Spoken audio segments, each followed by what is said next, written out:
오늘 우리들에게 주시는 하나님의 말씀 마태복음 22장 34절에서부터 40절까지의 말씀입니다.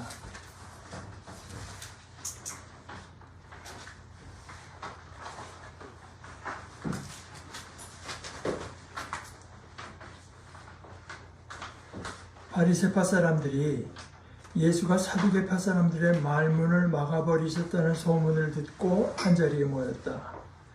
그리고 그들 가운데 율법교사 하나가 예수를 시험하여 물었다. 선생님, 율법 가운데 어느 계명이 중요합니까? 예수께서 그에게 말씀하셨다. 내 마음을 다하고 내 목숨을 다하고 내 뜻을 다하여 주 너의 하나님을 사랑하여라 했으니 이것이 가장 중요하고 으뜸가는 계명이다. 둘째 계명도 이것과 같은데 내 이웃을 내 몸과 같이 사랑하여라 한 것이다. 이 두 계명에 온 율법과 예언서의 본 뜻이 달려 있다.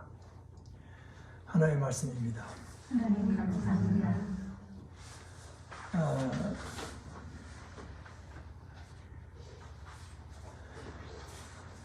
한국의 그 학회들 가운데 보니까 대한화학회라고 하는 학회가 있어서 그 홈페이지에 들어가 보면은 대표적으로 그 몇 가지가 이제 우리가 일반인이 볼 수 있게 돼 있는 것 중에 하나가 주기율표가 있어요. 좀 고쳐본 거죠.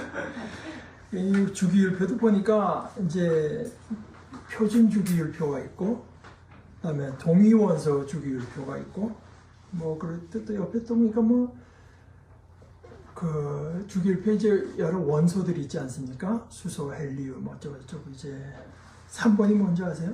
리튬. 맞습니다. 어떻게 리튬, 베릴리움 뭐 이렇게 되대요 보니까. 그 재밌는 게 저 뒤에 57번에서 71까지는 란타넘족이라 해갖고 뭐 이름도 이상하거든. 란티움 뭐 이런 게 있고, 맨 끝부분에 89번에서 103번 여기는 악티움 족속인데 여기는 아주 희한한 이름들이 있어요. 그러니까 나 이번에 보니까 그거 재밌대요. 보니까 그 중에 이제 제가 안 써놨나요? 써놨을 텐데.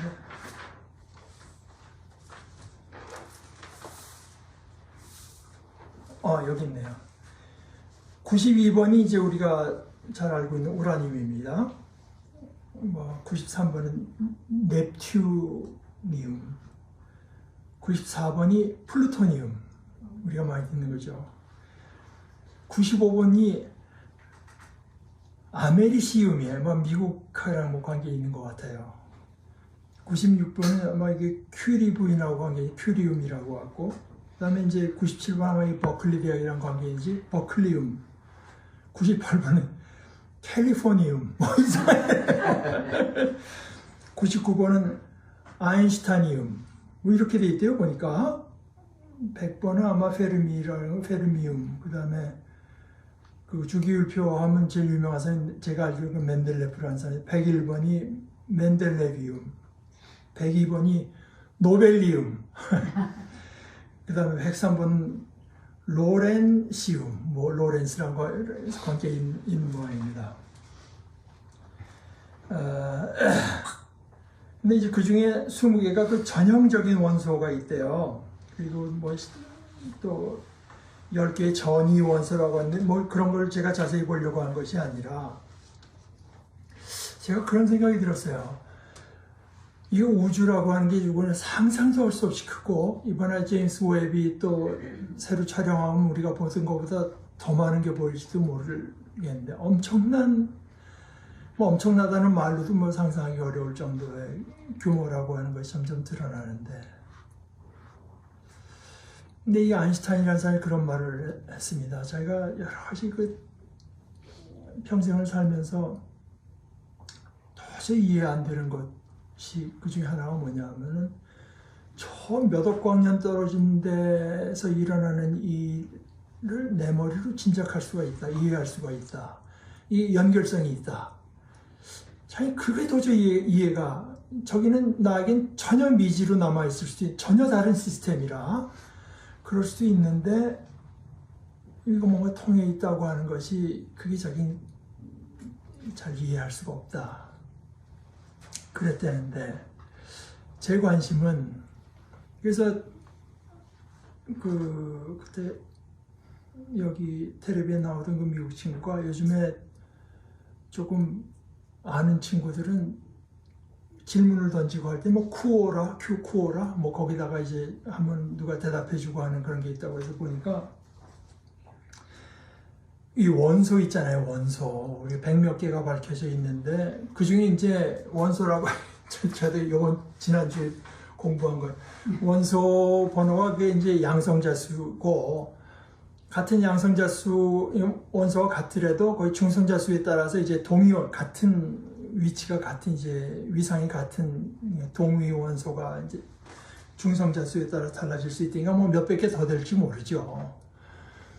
그래서 새로운 원소가 더 발견될 수 있냐, 누가 이제 이런 질문들을 던지니까 대개는 있긴 한데 그게 양성자 수가 더 추가될수록 그게 굉장히 불안정해진답니다. 그래서 굉장히 많아지면은 그냥 그 자리에서 없어져 버리는 시기가 될 가능성이 있고 해서 안정된 원소는 더 이상 발견될 게 없다.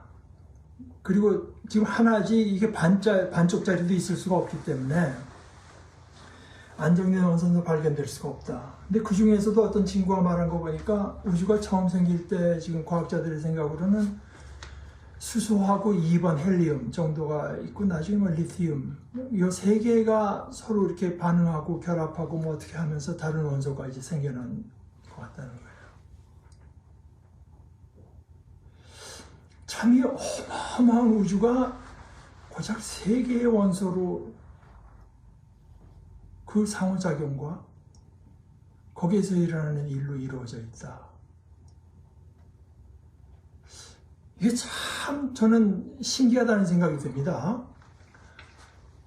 그 작은 원소 뭐 3개밖에 안 되는 것으로 이런 복잡하고 다양한 우주 현상에서도 나아가서 생명 현상까지 전부 다 우리가 지금 말하고 이런 거 결국은 말한 그런 원소 차원의 설명이 되면 엄청난 설명이 되겠죠.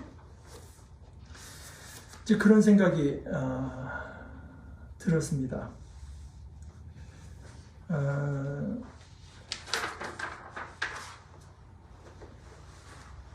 그런데 오늘의 이제 현실을 생각하면서 이제 다시금 새겨보고자, 오늘 여러분과 나누는 말씀을 새겨보고자 하는 건데, 결론적으로 말씀드리면은 이 두 계명, 하나인 듯 하나가 아닌 듯 결국 하나인 것 같은 이 두 계명, 여기 이제 우리가 영어로 whole하는 홀레라고 하는 홀로스라는 말을 3번 반복해서 내 하트를 다하고, 내 푸시케라고 하는 말은 이제 구약의 네페시라는 것에서 이게 좀 복잡한 말입니다. 다른 말이 번역하려면 좀 복잡해지는데 아마 여기서는 내 자아라고 하는 것이 맞을지 모르겠어요. 자아, 특히 내면적인 자아라고 할까. 내 이 하트를 다하고, 심장을 다하고, 네 자아를 다하고, 네 뜻, 네 생각, 이걸 다해서 주 너의 하나님을 사랑하여라. 이거는 이스라엘 사람들이 가장 중요한 말씀으로 여기는 신명기 6장에 이제 슈마 이스라엘, 슈마는 들으라 이스라엘아 이렇게 해서 이제 그 나오는 이야기인데, 그래서 이걸 뭐 여기다가 띄고 뭐 그래서 실제로 그 아주 유대인들 중에는 실제로 여기다가 이제 이런 데다 달고 다니고 문설주에다 붙이는 사람들도 있죠. 그런데 그냥 제일 큰 계명이 뭡니까? 묻기만 했는데 예수님께서 묻지도 않았는데 둘째는 이와 같으니, 그러니까 둘째가 또 있다고 한 게 아니라 둘째가 이거 같다. 지금 같은 레벨에서 말씀하시는데 내 이웃을 내 몸처럼 사랑하여라. 이 두 것이다. 라고 말씀하시면서 이 두 계명의 온 율법과 예언자, 온 구약 성경이 이 두 말씀에 달려 있다. 여기 달려 있다고 하는 것이 이제 뭐 성경의 다른 데 보게 되면 목에 연자맷돌을 메고 뭐 바다에 빠지는 게 낫다. 예수님께 십자가에 달렸다고 할 때 그 단어입니다. 달려 있다. 이제 그렇게 말씀하셨어요. 그러니까 달려 있다는 말은 거기가 핵심이며 거기가 중심이라고 하는 뜻이죠. 이게 흔들리면 어떻게 돼? 거기 달려 있지 않든가 이게 흔들리면은 다 떨어져 버리는 거 아닙니까?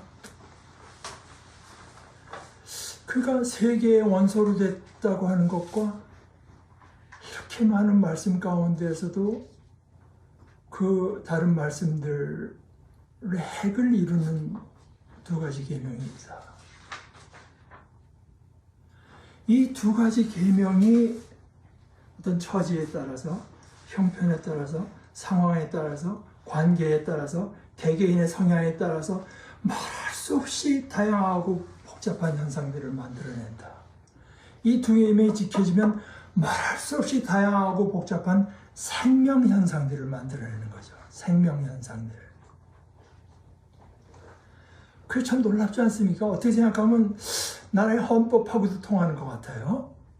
나라의 온갖 뭐 법령이 있고 법령보의 중심을 이루는 헌법이라고 하는 게 있는데 그 모든 법들은 헌법이 방향을 잡아준 데 맞아야 되죠. 근데 그 헌법에서도 가장 중요한 것은 그 핵이 되는 말.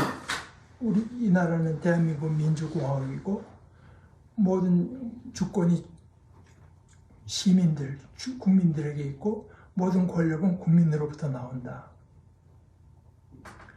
이것이 흔들릴 때 어떤 나라가 되는가? 그건 지금 우리가 다 보고 있습니다. 이것이 아주 흔들려 버리면 어떻게 나라가 되나? 나라가 망하죠. 그렇기 때문에 이제 이 말씀을 이 조항을 1번에다 넣은 것이겠고 헌법의 다른 조항들조차 그것과 이제 연관돼서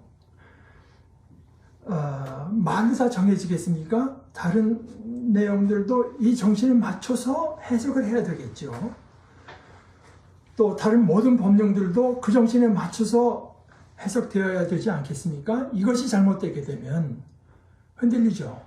잡음이 나든가. 제가 한번 미국에 있을 때 든 생각대로 이게 선풍기 같은 게 중심이 꽉 잡혀 있으면 조용하고 자기의 존재감 없이 사실은 우리 모두를 시원하게 해주지만 이게 중심이 흔들리면 나 여기 있어 하면서 소음을 내고 사람들 마음속에 불안감을 불러일으키다가 그걸 내버려 두면 그때 고쳐야 되죠.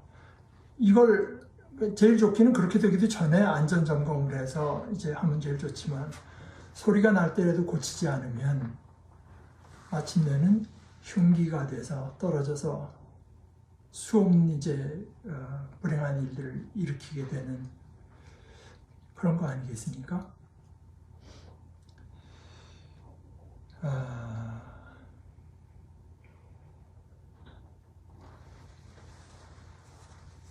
그래서 오늘 우리가 나눈 이 말씀은 사실은 어떻게 보면은 정기검진일 수도 있지만 안전점검과 같은 설교라고 생각해요. 안전점검. 우리가 복음, 기독교의 핵심 역시 복음에 있겠는데 우리가 복음을 바로 전하고 바로 받고 있는가? 바른 복음 위에 서 있고 바른 복음을 믿고 있는가? 이것이 우리에게서 어떤 생명 현상이 나타나나 죽음의 현상이 나타나나 하는 것을 점검해 볼 수 있으리라고 생각합니다.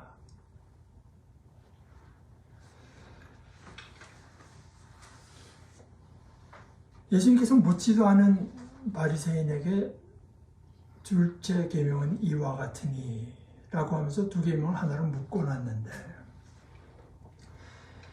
이것도 드는 생각이 이겁니다. 우리가 사실 기독교의 모든 교리라고 하는 것 가르침은 삼위일체 하나님에게 근거를 두고 있다고 해도 과언이 아닙니다. 성부, 성자, 성령. 그 가운데서 우선 하나님과 그리스도와의 관계를 생각해 보면, 이제 그게 헷갈리면은 기독교의 모든 가르침이 다 헷갈려 버리게 되죠. 기독교 가르침이 아닌 것으로 되죠. 그런데 하나님이 말하자면 1, 예수님이 2, 이 순서가 바뀔 리는 없습니다. 바뀔 리는 없지만 그렇다고 해서 2가 1보다 못하다고 하는 뜻은 또 그건 아니거든요. 그래서 삼위일체가 말하는 건 그거란 말입니다. 그래서 2위 없이, 그 아들 없이, 또는 아들을 떠나서 뭐 하나님만을 내가 믿고 알고 사랑하겠다고 하는 게, 이게 불가능하다고 하는 것이 우리 기독교의 가르침입니다. 또 반대로 하나님 없이 하나님의 차원을 빼고 예수님의 그 이웃을 향한 태도, 말씀, 이것만 취하겠다는 것도 마찬가지죠.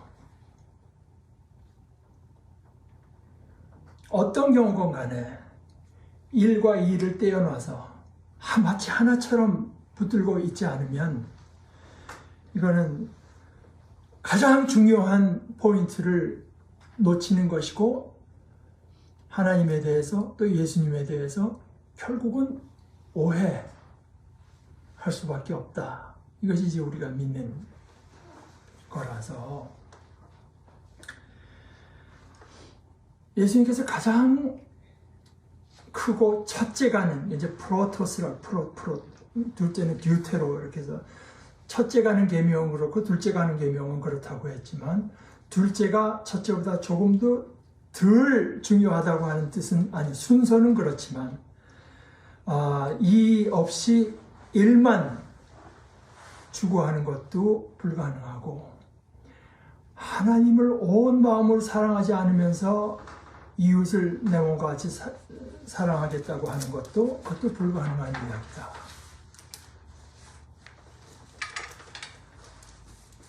그런데 그 반대도 생각할 필요가 있어요. 그러니까 이 두 말씀에, 이 두 계명에 온 율법과 예언서가 달려있다. 가장 중요한 근본 뜻이다라고 해서, 그럼 이제 근본 뜻을 꿰었으니까 구약의 나머지 것들은 공부 안 해도 되겠네. 제가 이제 그렇게 공부하다가 몇 번 피를 본 일이 있습니다. 그러니까 꼭 디테일을 알아야 되잖아요. 시험을 잘 보려면 디테일을 알아야 되는데, 나는 핵심을 잡았으니까 됐다. 그건 이제 게으름의 다른 표현이죠. 아까 갈라디아서 5장 14절의 말씀에 바울 사도가 모든 율법은 내 이웃을 내 몸과 같이 사랑하여라 하신 한마디 말씀 속에 다 들어있습니다. 라고 해서, 그럼 이제부터는 그 구약 성경에서 이제 이웃과의 관계, 이웃을 어떻게, 이 부분은 다 빼고 읽어도 되겠다. 그런 것은 아닙니다. 오히려 이 근본 뜻을 새긴 채로 이것들을 공부해야 되죠. 근본 뜻을 새긴 채로 열심히 공부해서 구약에 쓰여져 있는 말씀을 그대로 우리가 따라할 것은 아니고, 열심히 근본 뜻을 가지고 열심히 공부해서 그때 이 근본 뜻이 이렇게 드러나야 됐다고 한다면, 여기에서 오늘, 영어로 here and now입니다. 여기에서 바로 지금 구체적으로 우리 옆에 주어진 우리 이웃을 사랑하는 것이 어떤 것인가, 어떻게 사랑할 것인가 하는 것을 배우고 일깨움을 계속 얻어갈 일입니다. 그러면서 또 한 군데로는 그렇게 하는 것이 우리의 온 마음과 온 존재와 온 뜻을 다해서 주 나의 하나님을 사랑하는 것과 이웃을 그렇게 사랑하는 것이 그야말로 동전의 양면을 이룬다고 하는 것을 늘 거듭해서 새롭게 마음에 새겨가면서요. 그리고 이렇게 하나님을 내 온 마음, 내 온 존재, 내 온 뜻을 다해서 사랑하는 것과 이웃을 내 자신처럼 여기서 사랑하는 것, 이 아주 간단한 것 같은 이 두 계명이 수없이 많은 인생의 경우, 어떤 상황, 한없이 많은 관계, 한없이 다양한 처지에서 어떻게 정말 말할 수 없이 풍성하고 다양한 생명 현상을 만들어내는가? 의로움을 지어내고 기쁨을 만들어내고 평안을 가져다 주는가? 이것에 대해서 감탄하면서 경탄하면서 또 경탄하기를 배워가면서 살아가는 것이 믿음의 길이라고 보겠습니다. 우리가 살아가는 세상은 너무도 복잡하죠.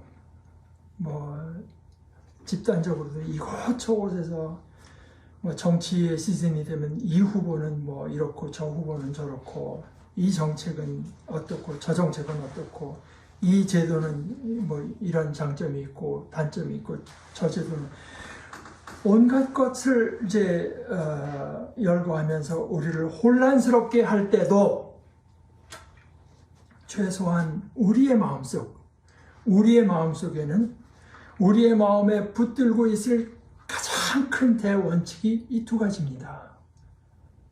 하나님께서 기뻐하실 일인가? 내가 어느 쪽을 선택하는 것이 불행하고 가난한 이웃을 돕는 길인가? 저는 언젠가 말씀드렸다시피 그게 떠오르지 않으면 남사는 아이들 생각하면 돼요. 내가 어떤 후보를 또는 어떤 정책을 어떤 제도를 지지하면 남산원에 있는 아이들이 어디 가서 보잘것없는 그저 존재 없는 인간들을 취급받지 않고 불이익을 받지 않고 살아가게 될 것인가? 이거 생각하면서 하면 됩니다. 구약성경에 제가 지난주에 보니까 언더스탠딩이라고 하는 그 유튜브 보니까 거기 여자 스님이 나와서 하는데 그 비구니들도 지켜야 될 어떤 조항이 400개가 넘는데요. 근데 구약 성경에 보게 되면은 365개의 이제 부정적인 하지 말라는 게 있습니다. 365. 그 248개 이거는 누구 말로는 우리 몸의 그 관절이나 수하고 비슷하지만 이 248개 이렇게 하라는 조항이 있어요. 합쳐서 613개입니다. 이스라엘에 가면 책방에 613이라는 숫자가 많대요. 그런데 자칫 잘못하면 우리 크리스찬의 입장에서는 그런 거 다 부정적으로 보기 쉽지만 사실은 그것들 하나하나가 어떤 때 어떤 상황에서 어떤 필요에 따라서 주어진 것들이고 사실은 귀한 것들입니다. 우리가 그걸 다 일일이 알 필요는 없지만 귀한 것들입니다. 그러나 이것들이 참으로 귀한 것이 되는 것은 이 모든 것들이 이 두 계명에 단단히 달려있을 때만 귀하게 되죠. 우리가 받은 것들 교회가 2000년 또는 종교개혁 이래 500년 또 한국의 교회가 전파돼서 한국의 나름대로의 교회의 모양을 갖춘 지 100여 년 그러면서 생겨나던 교회에서 내려온 전통들 그것도 다 이유가 있어서 생겨나지 않았겠습니까? 또 교리들 심지어 성경의 많은 말씀들까지도 심지어는 우리가 늘 주일마다 고백하는 신앙 고백도 이 두 계명 매주 하나님을 내 마음을 다하고 내 존재를 다하고 내 생각과 뜻을 다해서 사랑하고 내 이웃을 내가 뭐 이웃을 지키는 사람입니까? 하지 말고 내 이웃처럼 여기고 돌보고 사랑하고 그들의 편이 되어줘라. 하느님 말씀에 단단히 붙어 있을 때 우리의 안전한 구원과 생명을 가져다 주는 일들이 비로소 될 수 있다. 우리가 이 말씀을 생각하면서 우리의 삶과 우리의 생각, 우리의 선택 가운데 이 두 계명을 늘 기억하고 그대로 따라가는 복된 무리들이 바로 우리 자신이 되었으면 좋겠습니다. 우리 같이 기도하십시다. 하나님 아버지, 저희들에게는 수많은 말들, 그 중에는 참 좋은 말들이 있으나 오늘 주님께서는 저희들에게 그 많은 말들을 유익한 말 되게 하는 참 말을 저희들에게 가르쳐 주신 것을 저희들이 새롭게 기억하게 하신 것을 감사합니다.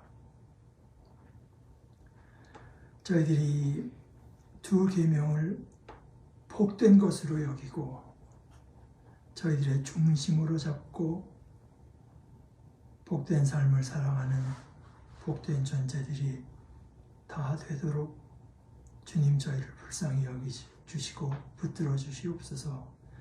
예수님의 이름으로 기도합니다. 아멘.